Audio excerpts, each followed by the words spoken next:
شروع کرتا ہوں اللہ تعالی کے نام سے جو بڑا مہربان اور نہایت رحم فرمانے والا ہے۔ حضرت ابن عباس رضی اللہ تعالی عنہما سے روایت ہے کہ جب رسول اللہ صلی اللہ علیہ وآلہ وسلم نے معاذ رضی اللہ تعالی عنہ کو یمن بھیجا تو فرمایا، تم ایک قوم کے پاس جاؤ گے جو اہل کتاب ہے، تو سب سے پہلی بات جس کی طرف تمہیں ان کو دعوت دینی ہے اللہ تعالیٰ کی عبادت ہے۔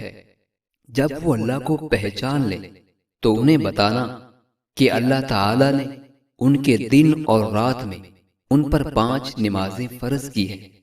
جب وہ اس پر عمل پیرا ہو جائیں تو انہیں بتانا کہ اللہ تعالیٰ نے ان پر زکوٰۃ فرض کی ہے جو ان کے مالداروں کے اموال سے لے کر ان کے فقراء کو دی جائے گی۔